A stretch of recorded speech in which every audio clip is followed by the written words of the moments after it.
Bonjour et bienvenue sur la chaîne du Centre Tao. Je suis Isabelle Zovzak, coach et thérapeute en médecine traditionnelle chinoise et j'accompagne les mamans qui décident d'améliorer leur qualité de vie et la qualité de leur santé ainsi que celle de toute la famille. Pour ce faire, nous sommes dans la série sur la diététique énergétique ou comment mettre la santé, l'énergie et la longévité dans son assiette. J'aborde aujourd'hui de la diétothérapie, c'est-à-dire en médecine chinoise, comment soigner des maux courants par l'alimentation. Alors le mal courant ou de plus en plus courant que je vais aborder aujourd'hui, c'est le surpoids, voire l'obésité, car nous le savons hélas tous, il y a de plus en plus de personnes en surpoids ou qui basculent dans l'obésité.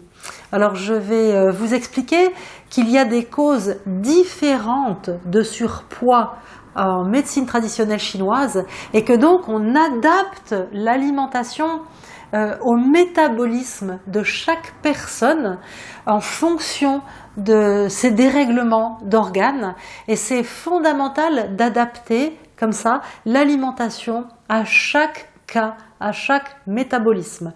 On n'abordera pas aujourd'hui tout le processus émotionnel qui peut amener à des problèmes de surpoids parce que ça, nous le verrons dans la série sur la gestion des émotions.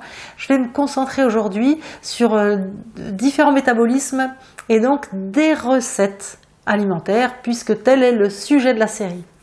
Alors, en Occident, nous avons l'IMC qui nous permet de savoir si nous sommes en surpoids ou non.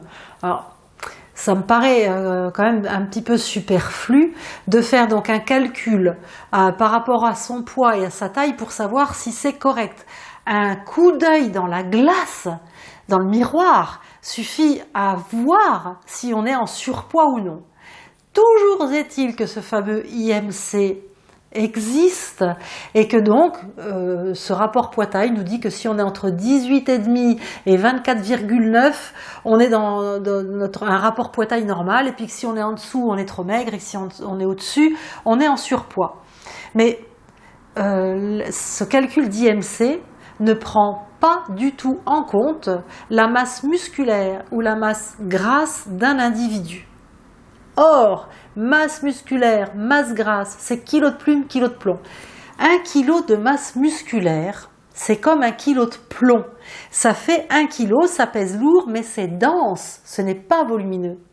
Alors que 1 kilo de masse grasse, c'est comme 1 kilo de plume, ça fait 1 kilo, mais c'est volumineux. Donc, on voit bien que une personne qui va être fabriquée en muscles, par exemple, on prend une femme d'1m70, 60 kg de muscles, elle sera mince, alors qu'une femme d'1m70, 60 kg de masse grasse sera volumineuse. Elles n'auront pas du tout la même silhouette et pas du tout la même santé. C'est pour ça qu'il ne suffit pas de se fier à l'IMC ou à son poids. Il faut également se regarder dans la glace et prendre son tour de taille. L'Occident l'a bien compris puisque maintenant on parle de syndrome métabolique et de tour de taille. Alors le syndrome métabolique, ce sont des dérèglements physiques qui prédisposent. En fait, c'est juste avant de basculer dans l'obésité. On est déjà dans du surpoids, on a des problèmes de triglycérides, de cholestérol, d'hyperlipidémie, la tension n'est déjà plus très bonne. En fait, on voit les problèmes qui commencent à s'accumuler. Et en fait, c'est aussi avec le tour de taille qu'on se rend compte qu'on va basculer dans les problèmes de santé liés au surpoids, voire à l'obésité. Ce tour de taille, il ne doit pas excéder 80 cm pour les femmes et 94 cm pour les hommes. Je signale au passage que c'est en dessous de ces tours de taille-là qu'on considère en Asie que c'est déjà un problème. Bien. Donc nous avons vu comment le côté occidental, je vais dire, du sujet.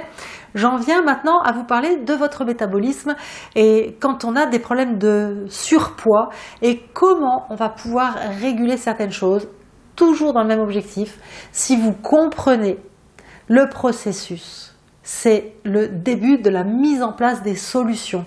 Votre cerveau est intelligent. Il a besoin de comprendre ce qui se passe pour pouvoir apporter des solutions. Alors, pourquoi est-ce qu'on peut être en surcharge de poids selon la médecine chinoise? Une raison toute simple, donc on va aller très vite, on mange de trop. Si on mange de trop, parce qu'on est gourmand, parce qu'on aime ça, parce qu'on est jovial, etc., on va arriver à du surpoids. Ça, c'est ce qu'on appelle une plénitude en médecine chinoise. C'est pas parce qu'on est en vide d'énergie, on a plein d'énergie, on mange de trop, on est plein de trop, donc on est en surpoids. Donc là, on va mettre ces personnes-là à un régime alimentaire adapté à leur métabolisme. Maintenant, il peut y avoir des personnes qui vont avoir des vides variés qui vont faire que leur organisme fonctionne mal et donc stocke et surstocke ce qu'ils mangent. Alors, donc c'est des personnes qui sont déjà en vide. Quand on est en vide, le corps va avoir des dérèglements de fonctionnement. Par exemple, il va pouvoir mal gérer les liquides, l'humidité qui est à l'intérieur du corps, il va pouvoir surstocker des liquides. Quand on boit, quand on mange, il y a une partie d'eau qui vient dans le corps. Le corps doit aussi éliminer de l'eau par la vessie, le système rénal. Et puis, s'il n'y arrive pas, il va commencer à stocker de l'humidité. On va donc faire beaucoup de rétention d'eau. Comme on a un vide d'énergie, on sera plutôt frileuse, on aura beaucoup d'humidité, beaucoup de rétention d'eau, on n'aura pas soif, et puis, ou alors on aura soif mais pas envie de boire parce que le corps sera vraiment plein d'eau, tout le fonctionnement du corps va se ralentir et c'est des types de personnes qui, même en mangeant très peu, continuent à stocker et à prendre du poids. Vous voyez bien que ce type de personnes, c'est pas en privant d'alimentation, en mangeant de moins en moins, qu'on va arriver à remonter l'énergie et à faire évacuer ce surplus d'humidité et apprendre au corps à mieux gérer l'humidité. Alors, toujours quand les personnes ont un vide d'énergie et que le corps ne peut plus faire tout le job. À l'inverse de stocker de l'humidité, il va très bien pouvoir mal gérer les liquides organiques au point de s'assécher et de devenir sec. Et donc là justement, c'est des personnes qui ont tout le temps soif, qui ont le corps, la peau desséchée et qui d'un côté ont un problème de stockage de masse grasse, donc d'humidité, mais pour vous le faire comprendre, ce sont des corps qui vont avoir ce qu'on appelle trop d'humidité extracellulaire, donc entre les cellules, c'est-à-dire de l'humidité inutile, mais en intracellulaire, c'est-à-dire dans les cellules, là où vraiment on a besoin d'avoir une bonne hydratation pour bien vivre, là il va y avoir une déshydratation intracellulaire. Et c'est des personnes qui vont avoir les organes nobles qui se dessèchent alors qu'il peut y avoir un excès de graisse et un excès d'humidité extracellulaire qui en plus bloque la circulation.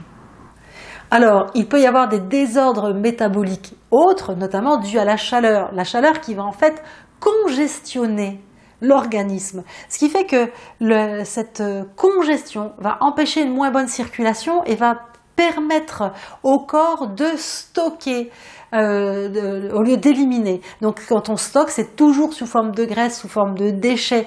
Et comme il y a une congestion dans le corps, il ne peut pas faire son travail d'éliminer les déchets. Ce surplus de chaleur peut venir de différentes causes. Ça peut être parce qu'à la base, on a beaucoup d'énergie et donc on a beaucoup de chaleur, mais ça peut être également parce qu'on a un vide de liquide organique, une déshydratation cellulaire, on peut appeler ça occidentalement parlant. Et comme je vous l'ai déjà expliqué, mais que je réexplique pour celles qui n'auraient pas suivi d'autres capsules, cette déshydratation fait que le circuit de refroidissement du corps n'est pas suffisant et donc il y a une espèce de chaleur comme ça qui monte parce que notre énergie est chaude et si notre système de refroidissement n'est pas suffisant, il y a une énergie qui s'emballe et qui congestionne notre organisme et donc ça circule mal, ça évacue mal les déchets et on peut prendre du poids à cause d'un surplus de chaleur. À l'inverse, On peut prendre du poids à cause d'un surplus de froid à l'intérieur du corps. Alors là, ce n'est plus du tout un vide de liquide, un vide de circuit de refroidissement, c'est un vide d'énergie. Quand on a un vide d'énergie, il fait froid dans la boutique.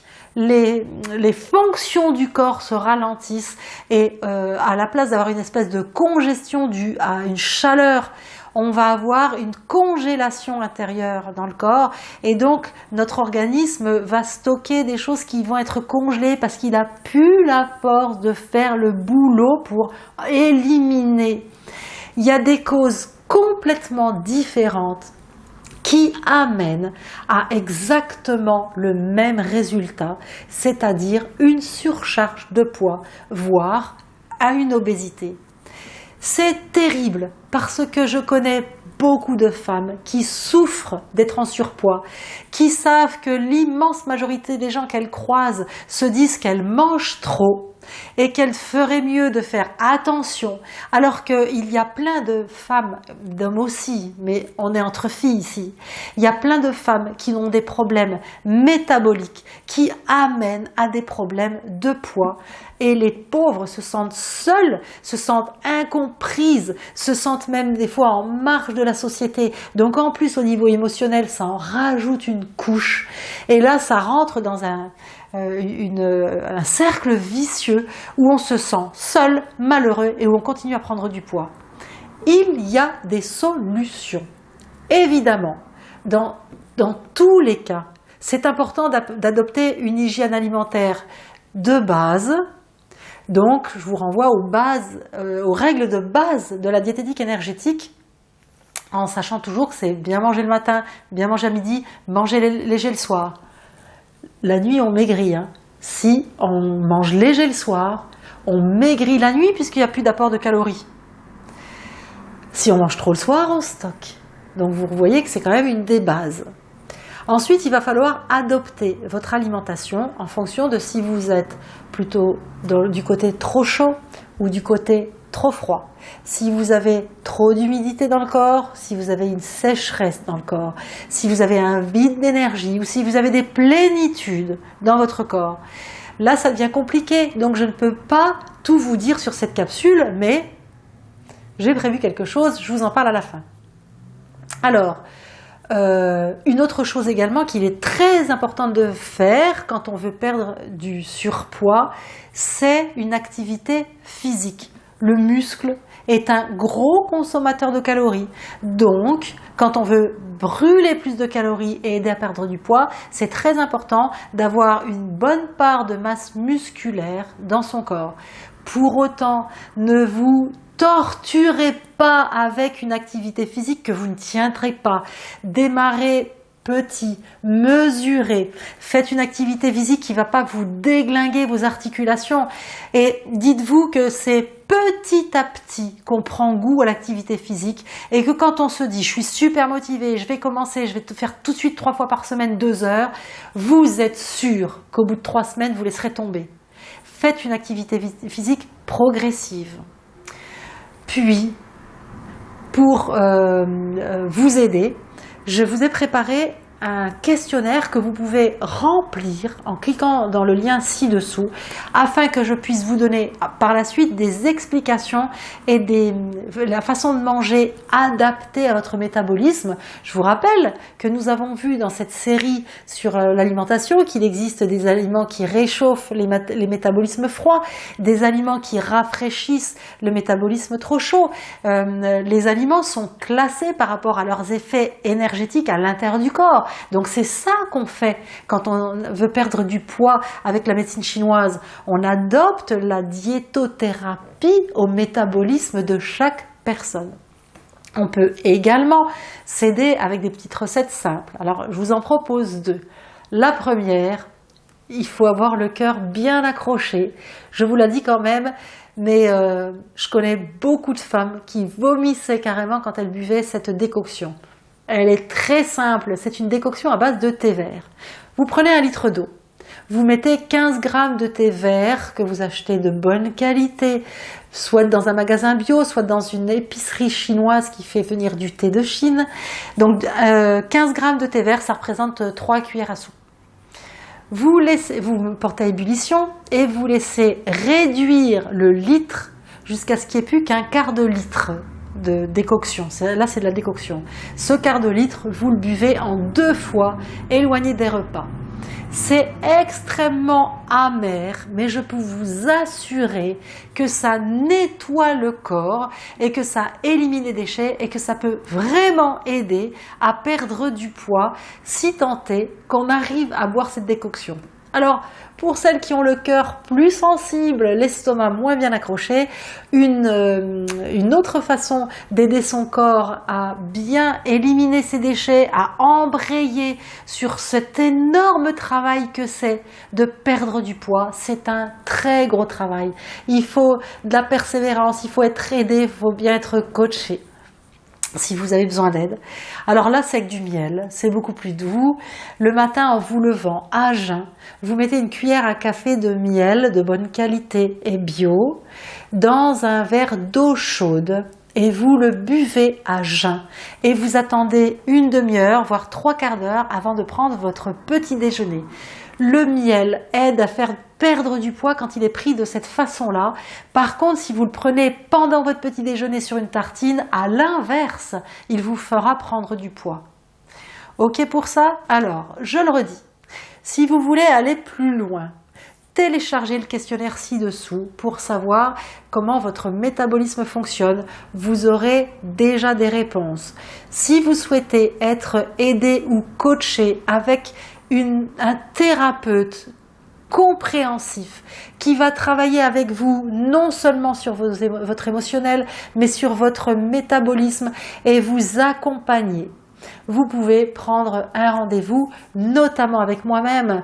Vous allez voir sur mon site www.centre-tao.com. Vous pouvez simplement me poser des questions. Je réponds à des questions. Je suis quelqu'un de généreux. Je sais qu'il y a beaucoup de personnes qui sont en souffrance avec des choses pour lesquelles il y a des solutions concrètes. Donc, si vous êtes une personne comme ça, vous pouvez me poser des questions. Je peux vous orienter également sur d'autres personnes. Je ne peux pas traiter la terre entière. Je traite des personnes qui me font confiance, qui comprennent que je peux les aider. Et puis, il y en a d'autres, elles préfèrent des autres personnes ou des autres méthodes. La médecine chinoise n'est pas la seule. C'est fondamental de trouver la méthode qui vous corresponde. Si vous sentez que la médecine chinoise peut être votre méthode, cliquez.